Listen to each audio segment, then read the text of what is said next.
Hi everyone, welcome back to my channel. My name is Heather and today we're talking about vests. So I recently started knitting my very first knit vest, which I will show you in a little bit, but first I'm going to show you all of the steps that it took me to get to knitting my very first knit vest. For over a year now, I've been really interested in knitting a vest.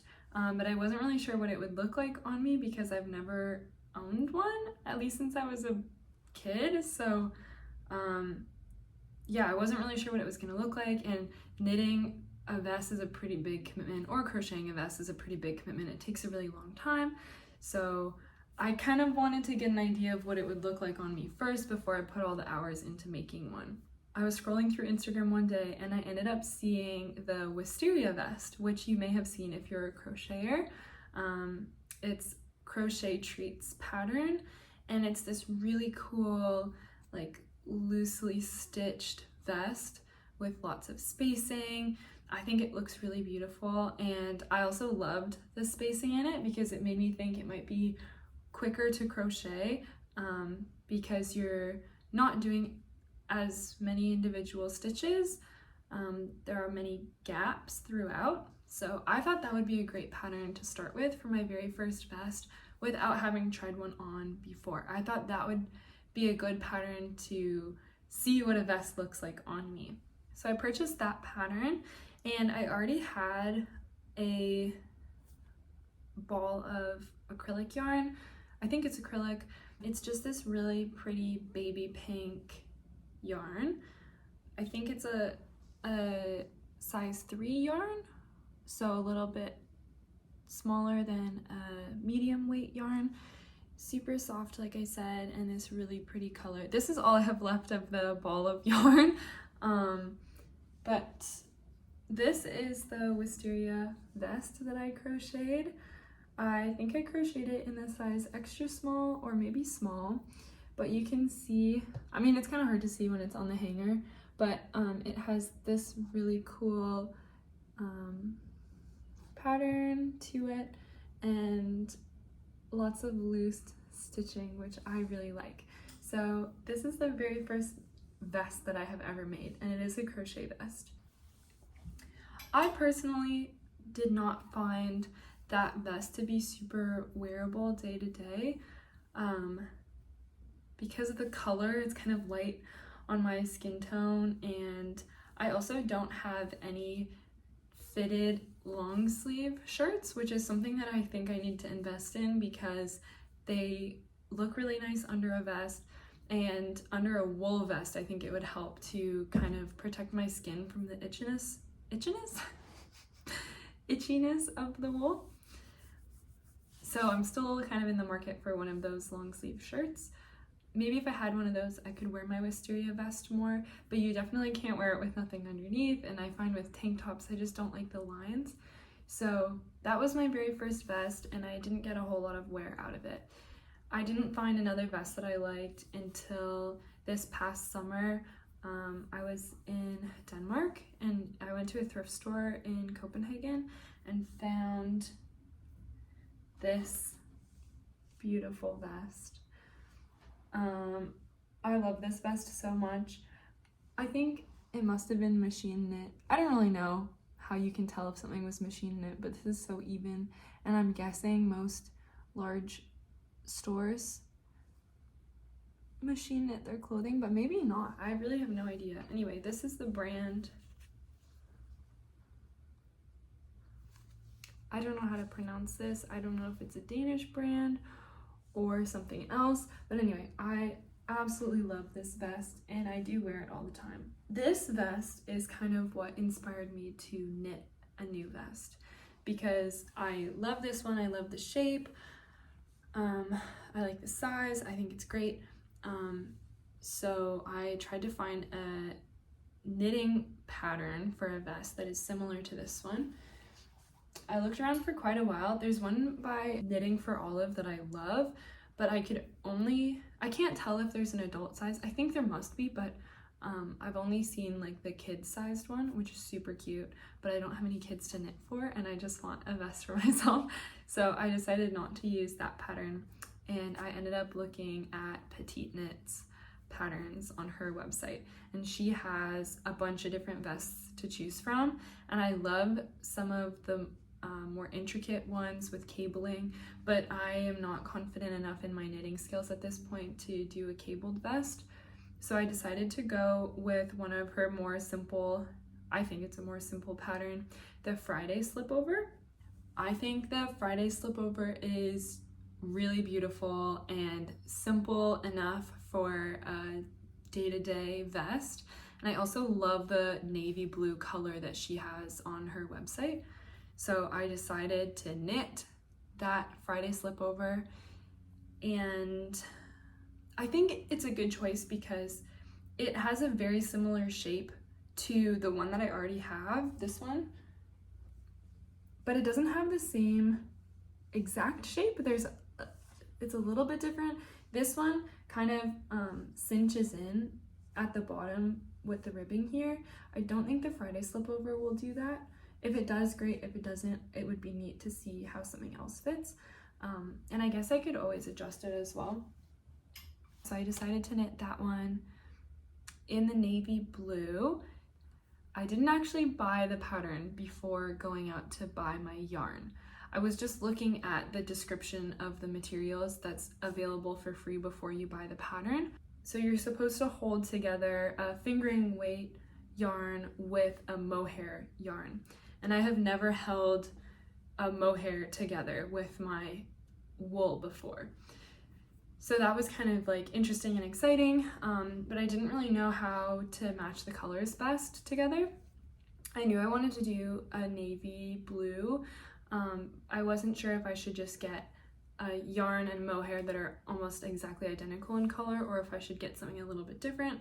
I know that if you use a mohair that's slightly different in color from your main wool yarn, you can get a cool marled effect. So I was kind of considering doing something like that. Anyway, I went to my local yarn store and asked them what I could use, because I found the Sangnes Garn Sunday at that store, but they didn't have exactly the right blue that I was looking for. So I asked them if maybe I could pair different mohair to make it work. And so they didn't actually have the Tynn silk that PetiteKnit recommended. So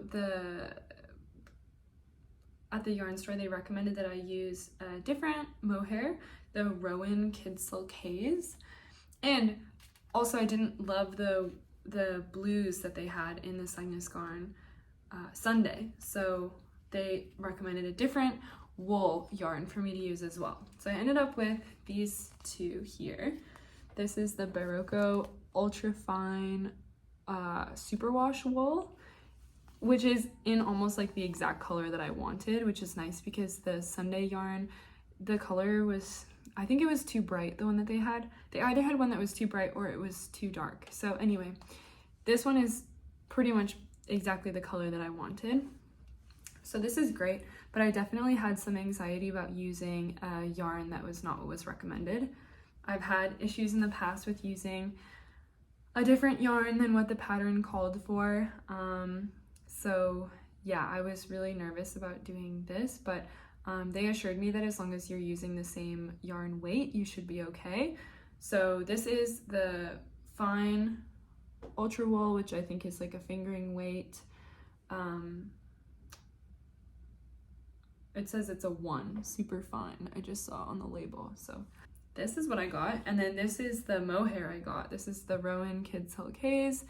The color is nice, but I realized after leaving the store that it's a lot more, it almost has like a purple undertone as opposed to blue. I'm not sure how well that's being picked up on camera. They look like almost a perfect match. But yeah, it's a little too light and purple for me. But it was quite expensive, so I decided just to knit a gauge swatch with this. And I didn't, oh my gosh, I was, one of the big barriers for me for knitting is the amount of money that you seem to have to spend to knit something. So When I got these, I should have purchased enough wool and mohair to knit my entire vest, but at the time I wasn't 100% confident that these are the ones I wanted to use, so I just bought one ball of each. I also didn't buy the needles that I need for this pattern because I know I'm a tight knitter. I thought maybe I'd have to size up the needles compared to what PetiteKnit calls for in her pattern. So rather than knitting with the 4mm needle that she recommended, I knit with a 3.75mm needle, which is actually backwards from what I really should have done. But anyway, I just thought, let me use what I have, and if I get gauge, then great, I won't have to buy any new needles. So I knit my gauge swatches with these two held together. I ended up with this gauge swatch after knitting with those two on my 3.75mm needles. It was too small. I had too many stitches in my 10 by 10 centimeter square, so I knew I needed to size up my needles. I don't know, this color just wasn't doing it for me. It's a little too purple. It honestly looks fine on camera, but for me personally, it just wasn't doing it for me. But anyway, I stuck with it, and I grabbed a larger set of needles. I borrowed them from someone because I didn't have any larger needles than the 3.75mm needles that I have. So I borrowed the only set of needles available to me to borrow, and that was a 4.5mm needle, and that's when I ended up with this gauge swatch, which is too big. So I don't have enough stitches to meet gauge, which means I needed something in between a 3.75mm needle and a 4.5mm needle. So I went and bought a 4mm needle, and I also bought a new mohair. I decided I couldn't do it with the Rowan. It just wasn't the right color for me. And also when I called the yarn store that I bought it from, they didn't have any more of that color left in stock. So even if I liked that color, I wouldn't be able to buy the additional balls of yarn I need to finish my vest, which is my bad. And I kind of learned my lesson that I need to just buy all the yarn that I need in the first place instead of getting them and then knitting my gauge swatch and then going back. I should just buy everything all up front so that I'm confident that I have everything I need. I went to a different store and I bought the mohair that is recommended in the pattern. So this is the Tynn Silk Mohair by Sangnes Garn, and yeah, it is like the perfect color, I think. I am still knitting with the same Berroco Ultra Wool. So yeah, this is the new color pairing that I have going on. And I bought a set of interchangeable needles actually, because in previous projects I always have to buy a set of straight needles or a set of circular needles or a set of double pointed needles or some combination of all of them, and you just end up with a lot of needles that aren't often being used. So I thought this interchangeable needle set idea would work well for me. So you just have all of the tips like this, they come individually, and then you also get your cable or cord for circular needles, and they just sort of attach, and then you can switch them out, and I thought that would be a good way to do it. This is my gauge swatch that I knit with the Berroco and the Tynn Silk Mohair. So it's like a pretty perfect color in my opinion, and I got gauge, so that's perfect. So that is what I'm doing now on the 4mm needles. These are the needles that I got, and this is the whole set all together with the cable attached. These are wooden needles. I've only knit with wooden needles once before, which you would have seen in my knit sweater video. I'm not really sure whether wood or metal is best. It sounds like It depends on the person. It depends what you like the feel of, how tightly you knit, if you like a really sharp point on the end of your needles or not. So anyway, yeah, this is what I am knitting with. And when I first started knitting, it felt really uncomfortable because they almost felt like they were bendy. Maybe I'm just imagining that because they're not as solid as metal needles, which I'm used to knitting with, but I'm fairly happy with them. And this is as far as I have gotten on my Friday Slipover thus far. So I am currently knitting the back panel. This is knit top down, so it's actually gonna sit like this, and this is the back, so I don't really fully understand how the construction of this is gonna work, but I'm trying to piece it together as I go. In general, I'm really happy with the way this is knitting up. I'm really proud of myself for not making too many mistakes so far, and I think it looks pretty nice and even, which is great. And this is also the largest project that I'm knitting in such a small needle size. The last sweater that I knit is a really super bulky knit sweater, and I used a US 17 needle, so US 5 or a US 6 that I'm knitting with now is definitely much smaller. I'm really excited to see how this turns out. I just went back to the yarn store and just bought some new additions to my interchangeable needle collection. So yeah, I'm currently knitting on the 4mm needles, and I just purchased this 3.5mm needle for doing the ribbing on my vest once I'm ready for that part. And I also got 2 new cords. The one that's currently attached to my 4mm needles is a 60cm cord, which is great for the part that I'm doing now, but I'm gonna need a 40cm for doing the ribbing, and then I think I'm also gonna need a 100cm cord for doing the body and the round. I'm not 100% sure that that's what's going on. I'm still struggling with reading knitting patterns, but I think this is what I'm gonna need. So I'm pretty sure I'm all set now with all the materials I need to finish off my Friday Slipover vest. So I'm knitting on it every chance that I get, and hopefully it will be done within the next couple weeks.